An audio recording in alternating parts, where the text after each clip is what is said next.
Oh, would you look at that? I got that nice little pimple right there on my face from wearing these frickin' hats.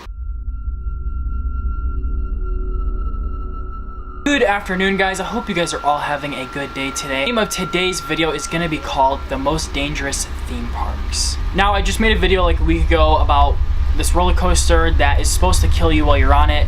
It was a documentary and it did super well, so I was like, I have to make another one of these videos. So the first park we're going to be talking about today is called Action Park, which was in New Jersey. It's a park that opened. Action Park opened one of the first wave pools in the country in 1978, but on opening day, about 100 swimmers had to be rescued from the pool. Many people had called this the most dangerous theme park in the country. Some of the nicknames were Accident Park, Action Park, and at least 6 people have died inside that park. Then it was closed in 1996, but the weird thing was in 1998 the park reopened, had a different name, and then a few years later they changed the name back to the same exact original name, which is kind of weird. Now, a documentary reported on this park that they had 110 injuries in just 1 year, including 45 head injuries and 10 fractures. That does not sound good. Now, our second park we're going to be talking about is called Rye Playland New York. I've never heard of this one before.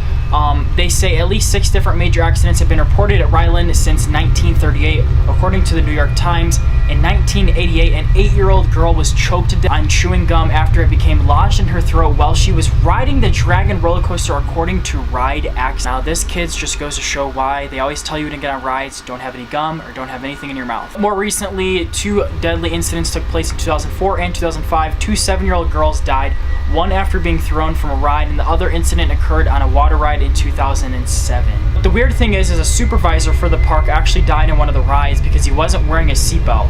Now, something here doesn't make sense because a supervisor for the park is somebody who kind of represents the whole entire park and kind of sets the rules, but he wasn't even wearing a seatbelt.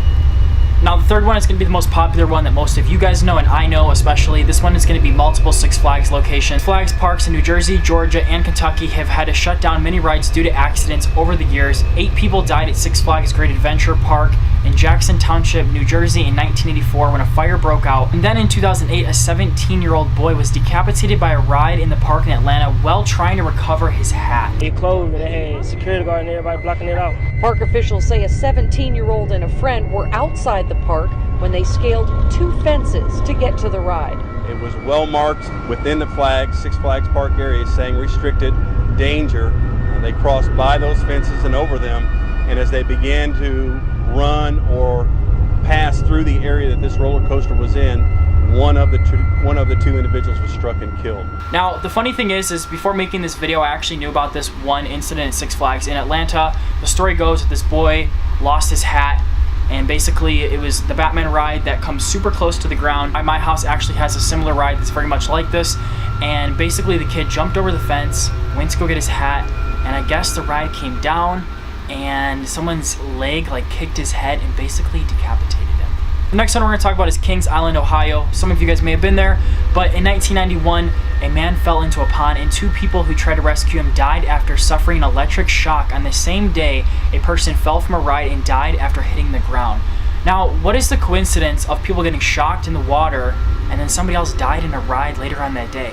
That sounds like some kind of Illuminati. And 2 years ago, Banshee, the park's newest roller coaster, briefly stopped on a lift hill with riders. No one has figured out why, but the staff says it did not malfunction, which is kind of weird. And for our final one, we're going to be doing Discovery Cove and Seaworld. I think this one everyone here has heard of. It's that one Seaworld incident where the killer whale beached herself, drowned her trainer, and I guess several other employees have sued Seaworld because of other injuries and things that have happened to them. It just goes to show, even after all of these things that they claim are safe in these theme parks, and after all these ride inspections, things can still happen.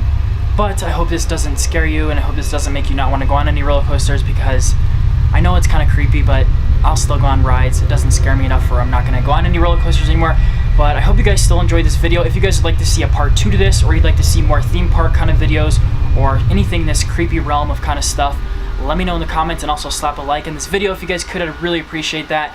And like always, thank you guys so much for watching. If you're not subscribed, make sure you hit that subscribe button, and let me know your guys' feedback in the comments. Hope you guys enjoyed this, and I will see you guys tomorrow for another video. Deuces.